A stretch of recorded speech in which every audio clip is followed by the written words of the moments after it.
A santa paz de Deus. Amém. Glórias a Deus nessa altura. Bendito é o nome santo do Senhor. Nós estamos aqui, meus irmãos, minhas irmãs, glórias a Deus nessa tarde maravilhosa, a qual o Senhor tem preparado para nós meditarmos a luz da sua palavra. Amém. Nesse canal tudo se fez novo. Glórias a Deus.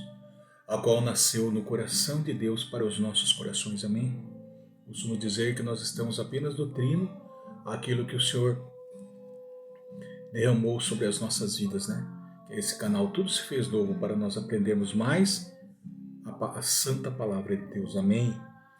E para quem não conhece, o meu nome é Irmão Jackson e gostaria que todos estivessem acompanhando aí nesse canal no YouTube, no canal Tudo se fez novo. É só colocar Jackson Antônio Alves, aparece lá, para nós meditarmos, aprendermos a palavra de Deus, amém? Porque é importante nos últimos dias a quais nós estamos vivendo sobre a face da terra. Dias difíceis, né? Irmão, irmã, examinais a Escritura, porque eu vos cuidar de ter nela a vida eterna, porque elas testificam de mim. Então nós temos que aprender por meio da santa palavra de Deus, amém? Por meio do seu Espírito Santo. Somente Ele que tem para nós uma revelação especial por parte de nosso Senhor e Salvador Jesus Cristo, a meio do seu bom Espírito, para que possamos entender aí aquilo que o Senhor tem preparado para cada um de nós, amém? E eu quero agradecer desde já aos irmãos que têm acompanhado, os irmãos e as irmãs, amém? Eu gostaria que todos estivessem abertos com a Escritura Sagrada, com a Bíblia em suas mãos, para nós lermos aqui, darmos ali aquilo que o Senhor tem proporcionado em nossos corações. Sabemos que nós, desde o início, o Senhor tem colocado para nós meditarmos ali a igreja de Tessalônica, amém? Nós falamos lá desde o capítulo de Atos, capítulo 17, o nascimento da igreja em Tessalônica.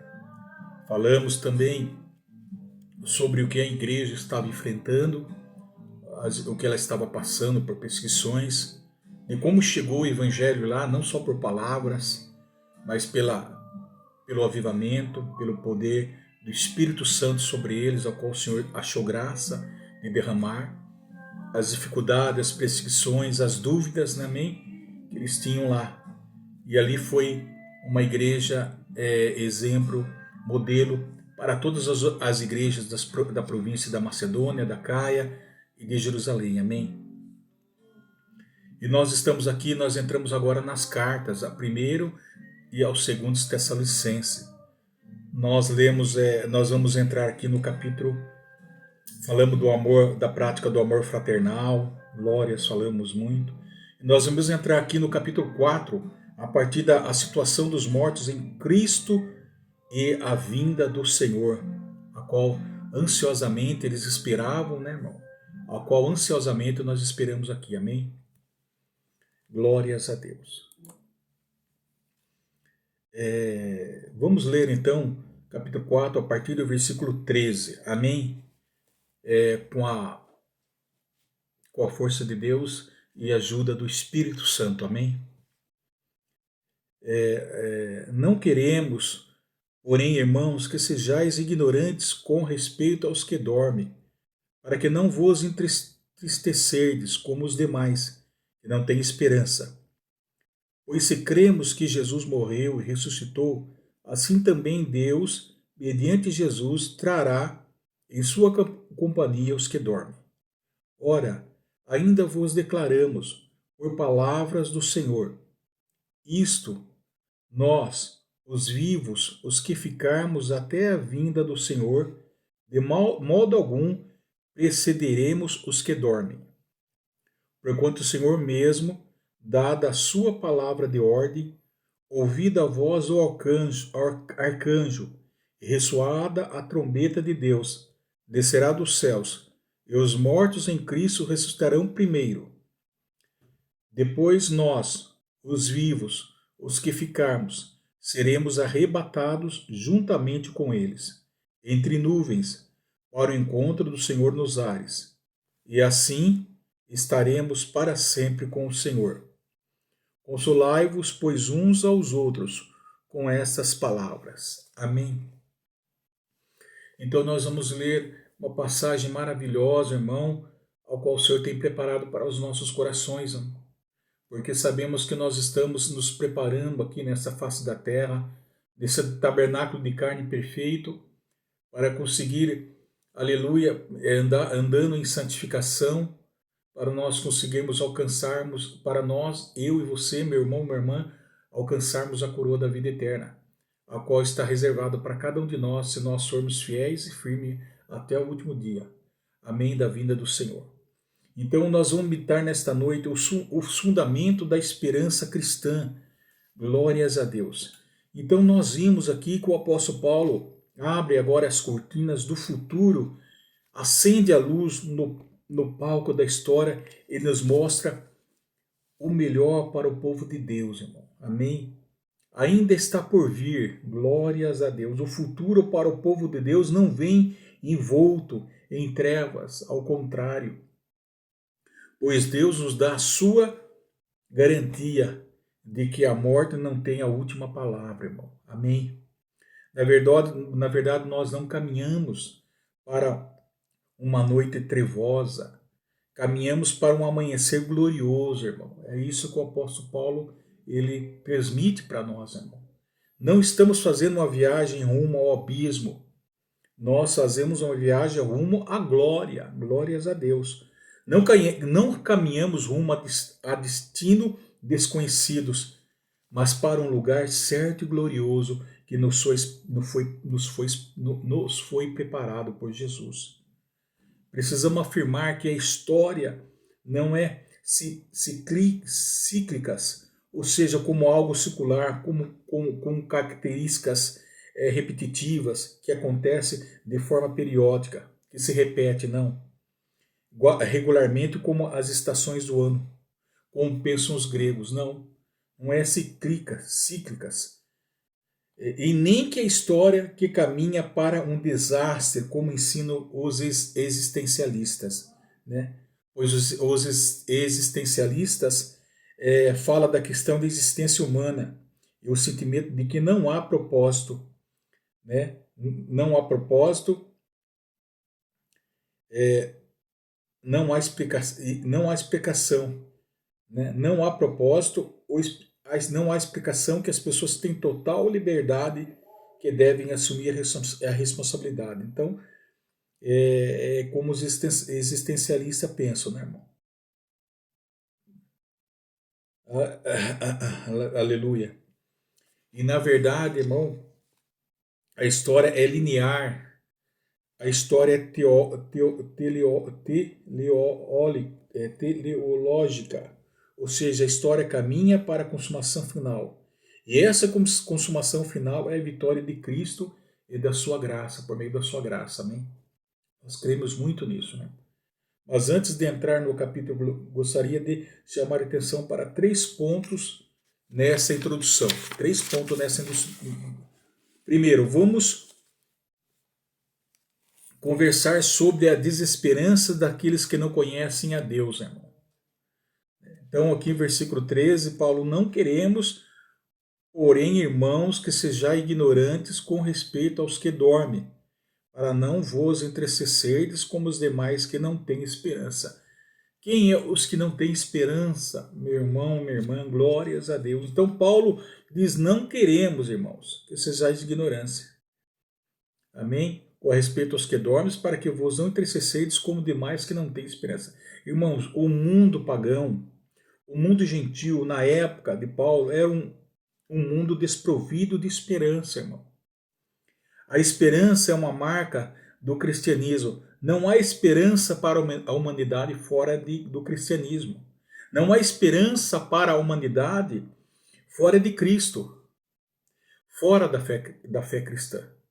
Então, e se você perceber a tristeza do pagão, do gentil que não conhece a Deus, daquele que não tinha Cristo, não tinha a palavra de Deus, que naquela época, nós estamos falando dos gregos, dos gentios, não tinham as promessas de Deus, era uma tristeza incurável, era uma tristeza contínua, era uma tristeza sem intermitência, irmão. Sem seu desespero não tinha pausa. Lembra que em uma parte que fala que a luz veio brilhar no meio dos gentios, glórias a Deus, onde havia escuridão, onde havia tristeza, onde havia trevas, o Senhor veio brilhar sobre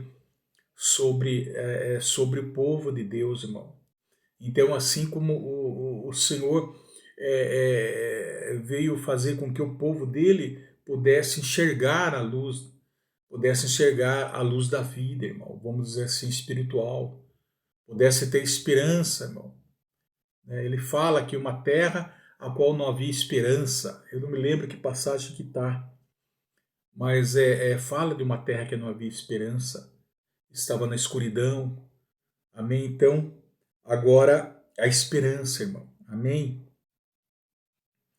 Então, a palavra que Paulo vai usar, a língua original para a tristeza, não vos entristecerdes, está no tempo presente, significando que ela é uma tristeza que não termina, que não acaba.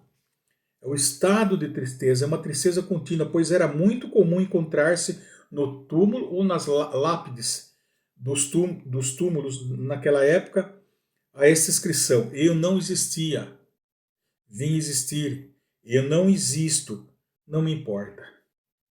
Então, irmão, não tinha esperança, não tinha futuro, não tinha perspectiva, irmão.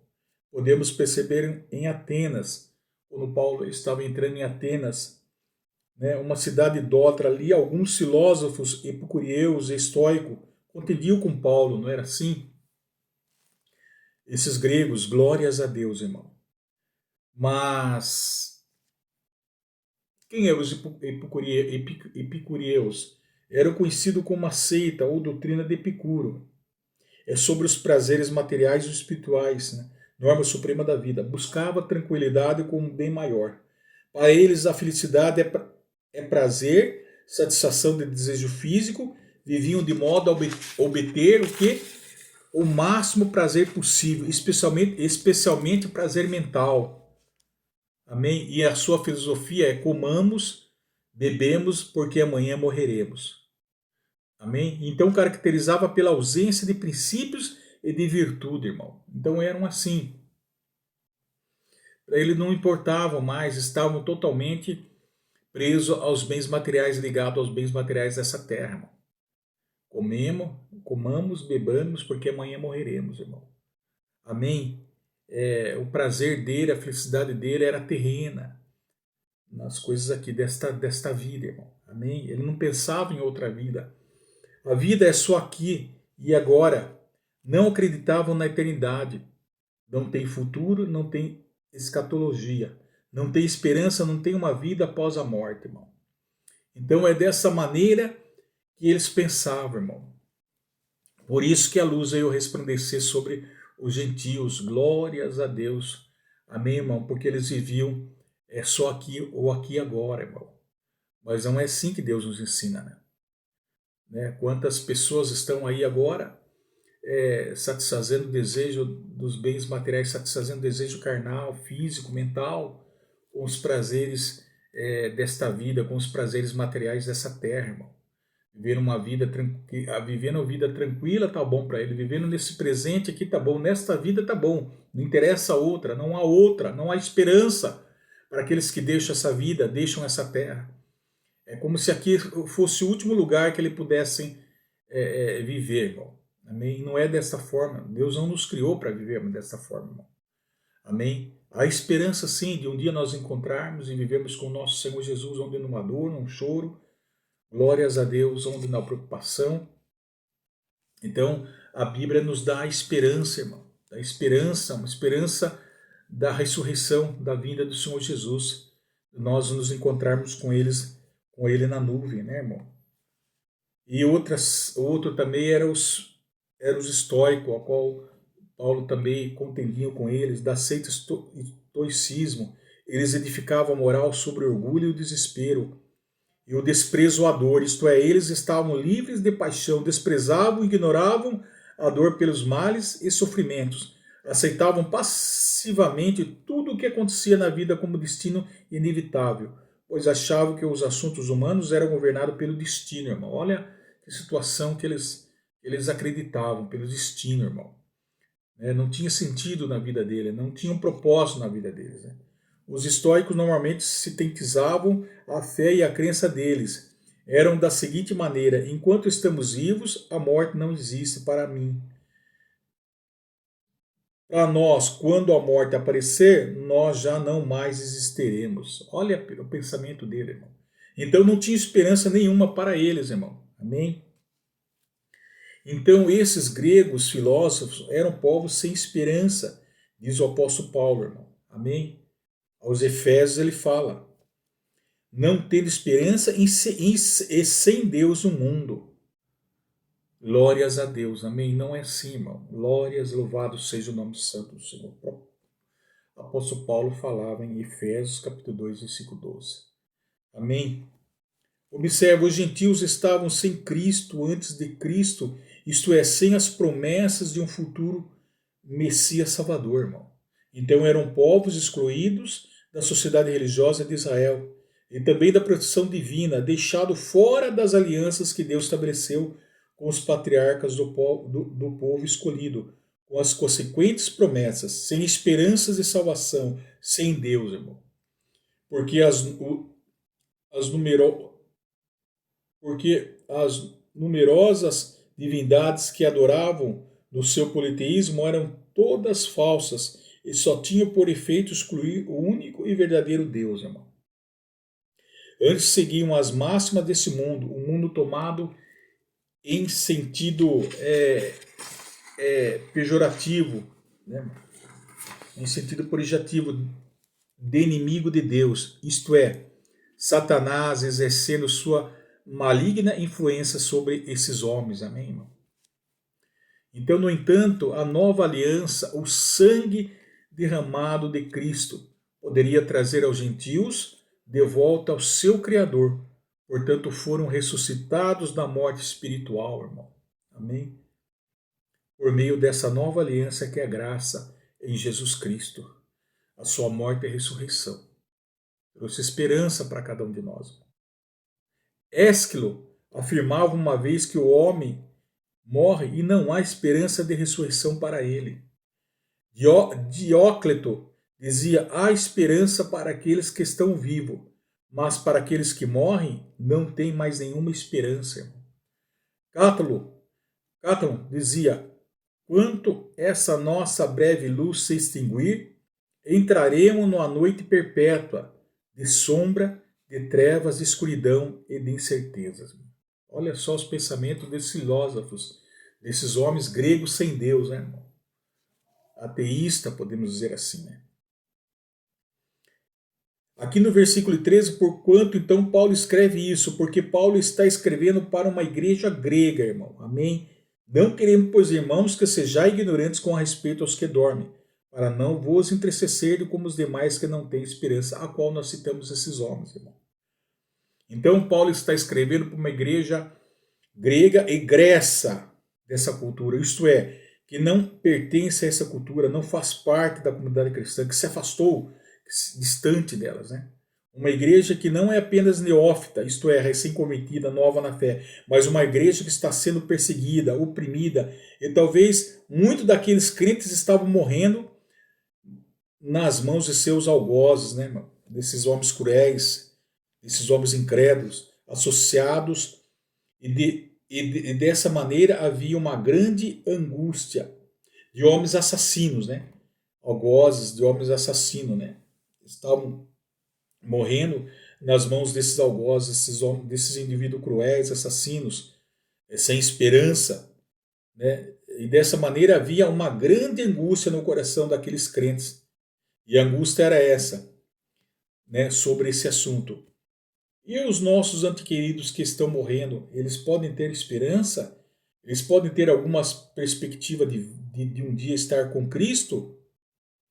Amém? Isso atormentava, irmão, ali mesmo na igreja, alguns fiéis ali em Tessalônica, isso mesmo, atormentava, irmão, os tessalonicenses. Uma dúvida acerca da sorte de seus entes queridos por ocasião da segunda vinda de Jesus Cristo. Pensavam que os mortos não tomariam parte do triunfo glorioso de Jesus, como justos que nessa ocasião estivessem, no caso, vivos, né, irmão? Pois quando Paulo havia pregado as palavras de Jesus aos Tessalonicenses, o Evangelho, foram interpretadas mal as palavras de Jesus por outros homens pregadores. E os Tessalonicenses acreditavam estar iminente o dia do Senhor. E o esperavam ansiosamente, irmão. Amém? E esperavam ansiosamente. Paulo, então, completa a sua instrução oral a fim de tranquilizar o espírito de seus neófitos, desses recém-convertidos, né, irmão? E aos outros infiéis que não tinham esperança na outra vida da qual levaria para o céu. Tentando ensinar eles, aqueles que não tinham esperança, irmão, que não acreditavam. E esse texto especificamente foi escrito para abrir os olhos da alma daqueles crentes de Tessalônica, para dizer o seguinte: aqueles que morrem em Cristo, os nossos entes queridos que morreram em Cristo, aqueles que creem no Senhor Jesus e que morreram de forma nenhuma, têm qualquer desvantagem em relação dos que estiverem vivos quando Jesus voltar, irmão. Amém? Isso que eles estavam tentando explicar. Há esperança para o crente, pois a morte não tem a última palavra. A morte não é a sensação da existência. A morte não é um ponto final na existência. Nós olhamos para frente, não com medo, não com incertezas, não com desespero, mas com gloriosa esperança, irmão. Amém?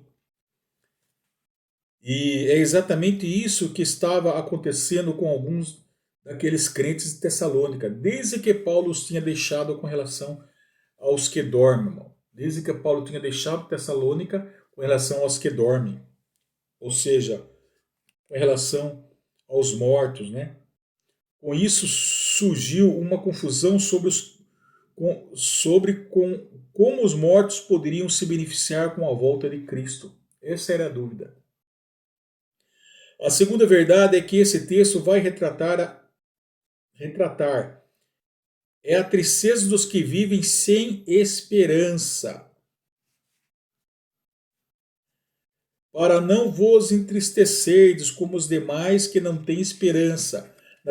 Na verdade, Paulo escreveu isso para corrigir basicamente dois grandes problemas. Primeiro, problema que a igreja tinha eram os que morreram, estão em desvantagem ou que estão vivos. Paulo diz, não estão. Segundo problema tratado, e se Jesus vier, quando ele vier, como que vai ser esta vinda dele? E se ele nos pegar desprevenidos, se ele nos pegar desatentos, será que nós vamos participar da salvação dele? Porque Paulo tinha ensinado que o dia do Senhor vem como ladrão. E também Paulo escreve, nós não somos filhos das trevas. Lá no capítulo 5 ele fala, nós somos filhos da luz. A volta de Jesus não há de pegar de surpresa os filhos da luz, irmão. Porque os filhos da luz estão apercebidos, os filhos da luz estão atentos. Os filhos da luz amam a vinda de Jesus, eles anseiam a vinda de Jesus. Os filhos da luz oram pedindo, Maranata, vem Senhor, Jesus vem. Os filhos da luz apressam o dia de Deus, apressam a vinda do Senhor Jesus. Os filhos da luz estão vigiando e guardando ansiosamente esse dia. Então vocês não precisam ficar desesperados. Amém? Glórias a Deus.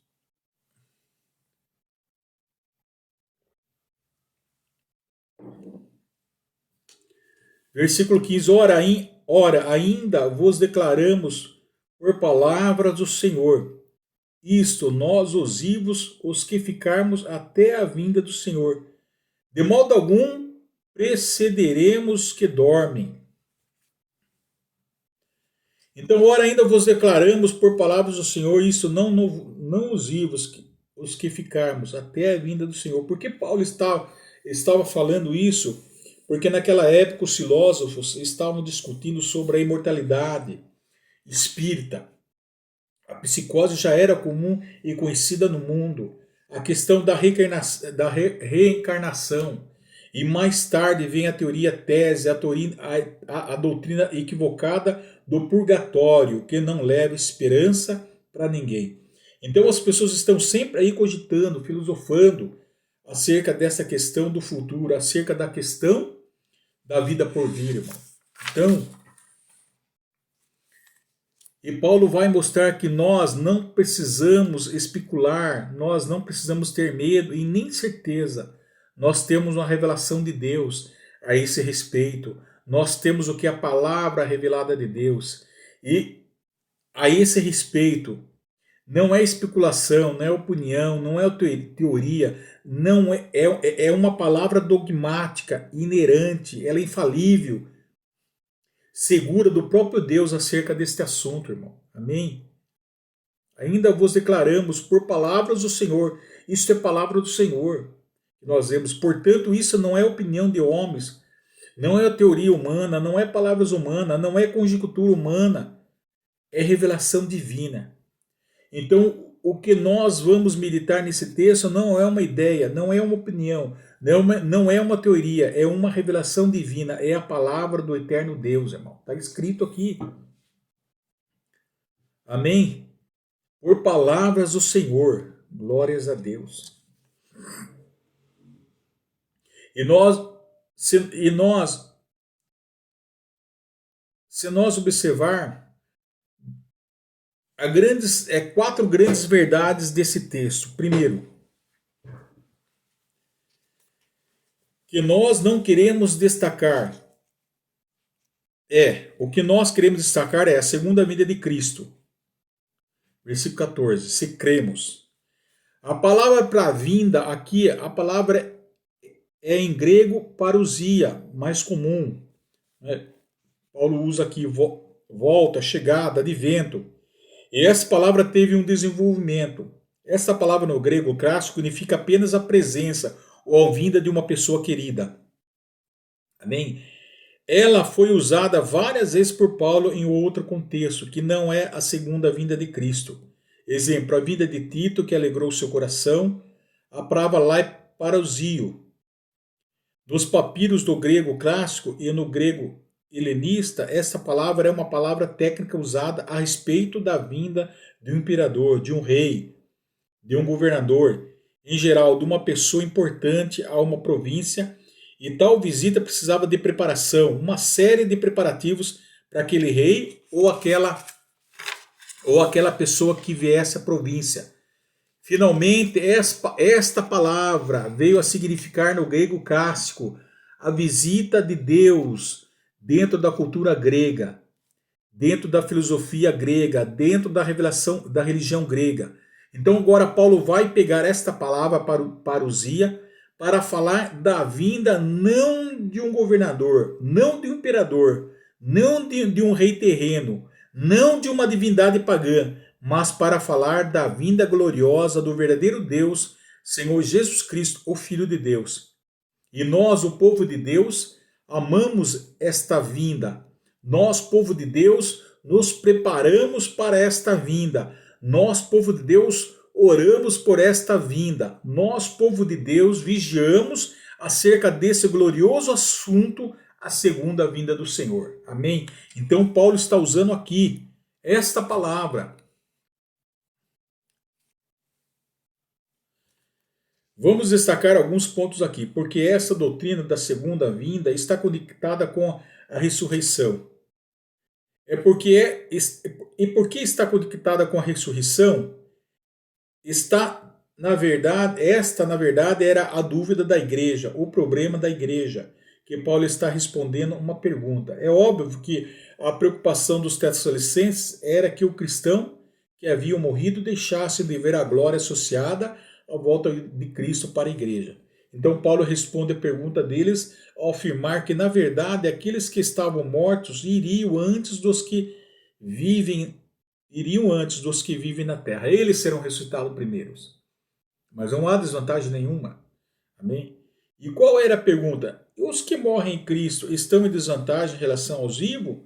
Observe que Paulo vai introduzir a doutrina da segunda vida, mas com a conexão com a ressurreição. Amém? Primeiro ponto, não é a alma que dorme na hora da morte, mas é sim o corpo. 14. Por cremos que Jesus morreu e ressuscitou, assim também Deus, mediante Jesus, estará em sua companhia os que dormem. Amém? Então, aí é a grande pergunta. E o que significa esse dormir? Pois não podemos concordar com aqueles que pregam o aniquilamento dos ímpios, mas também não podemos concordar com aqueles que pregam o sono da alma. Esse texto não está ensinando nenhuma coisa nem outra. O que está dormindo aqui não é a alma, o que está dormindo aqui é o corpo. Amém? Então a Bíblia é farta em nos explicar sobre isso. Exemplo, quando a Bíblia fala do rico que banqueteava-se com seus convivas, com seus convidados, né? Esquecendo-se à sua porta um homem faminto e doente. Ele morreu, foi sepultado no inferno, estava em tormentas. Ele olhou e viu Abraão e Lázaro no seu seio. Viu Lázaro no seio de Abraão e disse: Pai Abraão, mande que Lázaro molhe a ponta do dedo e venha colocar em minha língua para refrescar-me esta chama neste tormento. Então é isso que aquele rico falou para Abraão, né? Para que Lázaro fosse lá molhar.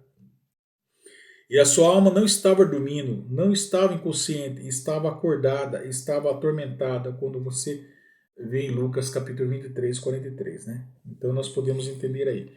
Você lê a passagem que o ladrão que se arrependeu na cruz, ele ora e pede: Senhor Jesus, lembre-te de mim quando vieres no teu reino. E Jesus respondeu: Em verdade te digo que hoje mesmo estarás comigo no paraíso. Então, portanto, não precisa dizer que paraíso não é sepultura, que a sepultura não é o paraíso. Onde Jesus foi naquele dia da sua morte, o seu corpo foi para a sepultura, para o túmulo de José de Arimateia, mas o seu espírito não foi para o sepulcro. Como ele disse mesmo: Pai, nas tuas mãos eu entrego o meu espírito. Quando Jesus disse para o ladrão: Hoje estará comigo no paraíso, é preciso entender que aquele ladrão também morreu e o seu corpo também foi para a sepultura, mas o seu espírito foi com Jesus para o paraíso, para o céu, para o seio de Abraão, foi para a presença de Deus. Amém? E alguns deduzem que os cristãos que morreram em Cristo ficam inconscientes até a segunda vinda, mas a Bíblia mostra que estarmos ausentes de nosso corpo presente é estarmos presentes com o Senhor Jesus. Amém? Está lá em 1 Tessalonicenses, capítulo 5, versículo 10, 2 Coríntios, capítulo 5, versículo 8, Filipenses, capítulo 1, versículo 23. Então, consequentemente, quando o cristão morre, é o corpo que dorme e a alma vai para o céu. Então, nós podemos ver aqui, glórias a Deus, vamos ver em 2 Coríntios, né? 2 Coríntios, glórias a Deus. Capítulo 5, versículo 8. Vamos ler capítulo 5.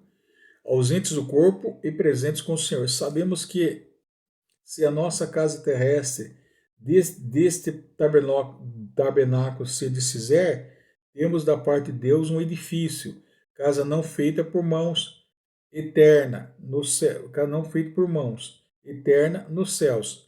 E por isso, nesse tabernáculo, gememos, aspirando por sermos revestidos da nossa habitação celestial. Se todavia formos encontrados vestidos e não nus, pois na verdade os que estamos nesse tabernáculo gememos angustiados, não por querermos ser despidos, mas revestido para que o mortal seja absorvido pela vida. Ora, foi o próprio Deus que nos preparou para isto, outorgando-nos o penhor do Espírito. Temos, portanto, sempre bom ânimo, sabendo que, enquanto no corpo estamos ausentes do Senhor, visto que andamos por fé e não pelo que vemos. Entretanto, estamos em plena confiança, preferindo deixar o corpo e habitar com o Senhor. É por isso que também nos esforçamos, quer presentes, quer ausentes, para lhe sermos agradáveis. Porque importa que todos nós comparecemos perante o tribunal de Cristo, para que cada um receba segundo o bem ou o mal que tiver feito por meio do corpo. Amém? Então está aqui, glórias a Deus, nós podemos ver aqui. Depois aqui também fala